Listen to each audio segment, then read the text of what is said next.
ما شاء الله geesiyaal badan ayaa u soo dagaalamay wadanka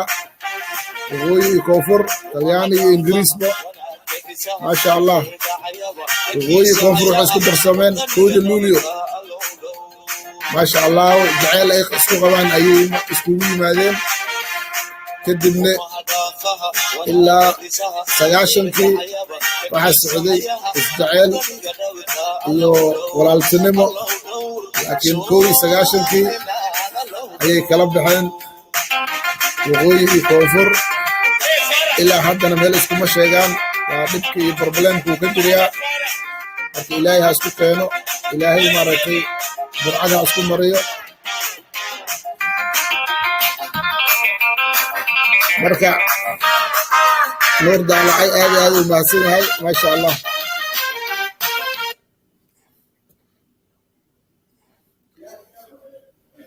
ما شاء الله soo dhawaada youtube-ka buubshe ayaa maanta u dabaaldegaynaa 26kii juun 1960kii waa waqtigii gumaysiga laga baxay oo xorriyadeedii qaadatay Soomaaliya waqooyi iyo koonfur waxaan leenahay ما شاء الله hambal yaan leenahay day gumaysigii hadda 2020 joognaa inaan dib ugu naqano ma rabno la tanaasulo dadka shacabka walaalaha yaa colaad la dhex dhigin yaa maaragtay lees xaasidin yaa maaragtay nin kastaba oo ahay in kursi doon yoo noqonin shacabku waxa waaye waa dad isla dhashay waa dad xigaal waa dad gacal marka Soomaaliyay anuftiina gadaal u liqa marka sidaa darteed waxaan leeyahay markasto midnimadu ha waarto in danta qaas maaragtay xagga dambe la iska mariyo waxaan leeyahay maaragtay waa dankii dad badana u soo dhinteen halgamayaal u soo dhinteen xuquuq badana maaragtay dhiig badana ku baxay hanti badana ku dhaco marka aad iyo aad maaragtay nigu hambalyeynaya Soomaali Maxamed meel kasta ay joogto biri hadduu yalla yiraahdana waxaa jirtay 20kii juun maalintii Djibouti iidan calankeedii qaadatay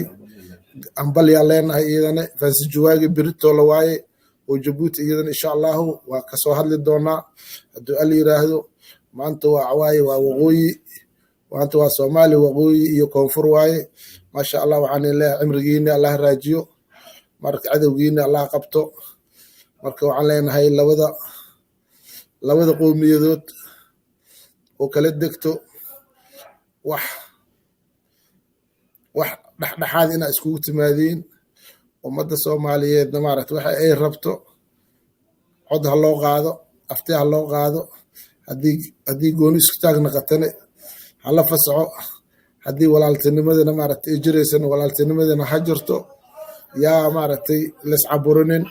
marka waxaan leenahay maaragtay dhulkan ilaahay waa weyneeyay ما شاء الله الحمد لله marka wax kastana wax waaye maaragtay isfaham waaye qasab ma jiro dooro qorqabasho biyo kuma cabayso haddii kale maalin kasta gabar amba islaana ashay saaranaysa maalin kasta waa la isdilaa maaragtay dilna dhamaamaayo cimrigana wuu socdaa shalay ninka tali jiray maanta talimaayo waxa waaye waa 60 sano 70 sano kadib nin tali kara ma jiray marka yaa jini la isku ridin xaqa maaragtay ha heliyo ummadda shacabka ubadka soo koraayo xaqa ha u heliyo nin kastana iyo danaystayaasha baarlamaanka fadhiyaan oo xaqa ka hadlaynin oo mar kastaba maaragtay kaygi lihi kaagana kulilihi oo baarlamaanna matalayo kaasna ma anfaco marka nin kastaba deegaan uu ka yimid hal isdhex galo farmaajo shacabka u tumeynay waxa isdheeynay nin reer magaalo waa isdheeynay ما شاء الله waa biri ku dhasho yiri marka ma u jeedno nin waa biri ku dhashay oo farmaajo familkiisa oo maanta xil haay ma u jeedno ama saaxiibkiisa ama dariskiisa ma u jeedno wuxuu ugu fiicnay markuu ra'iisul wasaare ahay ayuu ugu fiicnay oo nin ciyaalka xaafadda oo lejan ahay Sheekh Mukhtaar oo wasiir ku xigeen ka dhigay maaliyadda ka dhigay maalintaas laakiin maalintii wixii ka dambeeyay maaragtay farmaajo markuu madaxweyne noqday adiga 4 sano wax yar dhiman bilooyin hadda dhiman uma jeedno ciyaalka xaafadda maanta wax xil haayo ya ama saaxiibadiis uma jeedno de maaragtay meesha magaalada ku dhashoona leeyahay dadka magaalada iskoolaadii jaamacadii ka baxeen asxaabtiisa dhinacyadiisa joogeen Canada la joogeen ay ka mid yihiin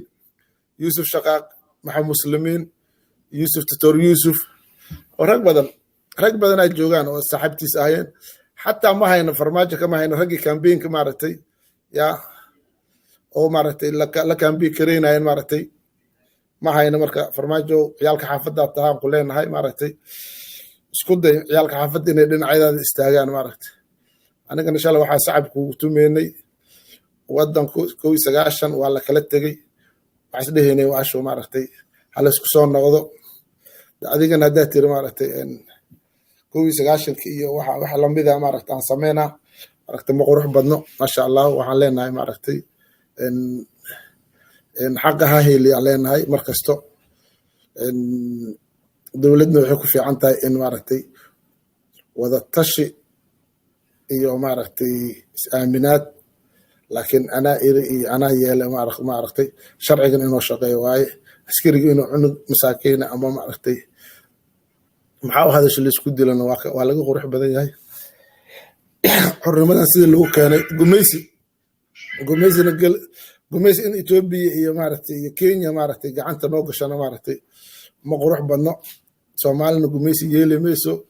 Soomaali baa leh marka aad iyo aad u mahadsantihiin shacabka Soomaaliyeed meel kastoo joogtiin doorashadana waa inay dhacdaa doorashadana waa inay maaragtay dimuqraadi ku dhacdaa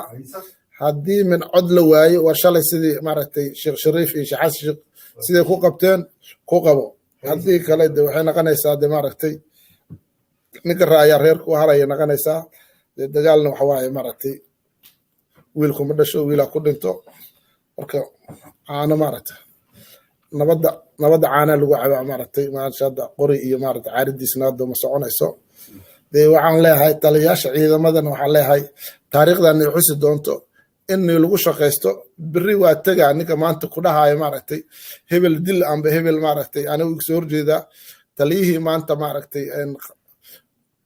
waxaan jirin nin maskiina ah ya oo xorriyadiisa amba fikirkiisa ka hadlayo inaa guri u tagtid u dhacdidna maaragtay taliyihii biri sameeyo dee maaragtay taariikhdaa ku xusi doonto lagaana yeeli maayo maaragtay marka waxaan leenahay calanka waxa loo taago waa xornimada shacabka waa inay caafimaad helaan waa inay jidad helaan waa inay maaragtay ya waqtigii hore Maxamed Siyaad Barre wax waaye maaragtay 86 iyo 87 iyo ilaa 80 waa iska fiicneed laakiin xilliga dambe maaragtay bahashu way anaa amiiri anaa maaragtay ayay gaartay maaragtay taas iyo dib loo noqon maaragtay marka askariga wax sameynaayo waa inuu wax ku sameeyaa maaragtay dikreeto ama maaragtay wax cad la iska soo qabto qofka la iska xiro oo 24 saac bilaa maxkamad bilaa xuquuq maaragtay inuu iska xirnaado de maaragtay marka yaa la isku xadgudbin Soomaaliya leh wadanka waa la isla degaa laakiin ninba dhiishiisa meeloo dhigtaa maaragtay yaa mar labaad iyo mar saddexaad wadanku waa la degi karaa laakiin ninba dhiishiisa meelay u taallaa maaragtay kaagana kulilihii socon mayso xildhibaanada qaarkood iibaanka allaha gelsho waxooda waa haystaan magaaladana si sharaf leh ku joogaan si sharafna ku raaxaystaano xaqa gobolka Banaadir ha loo hiiliyo sidaas ayaan leeyahay masha Allah waxaan leeyahay bakasa koodul lixlawaad waxaan iga tagayaa heestii waxaan iga tagayaa heestii Nuur Daala waxaan iga tagayaa masha Allah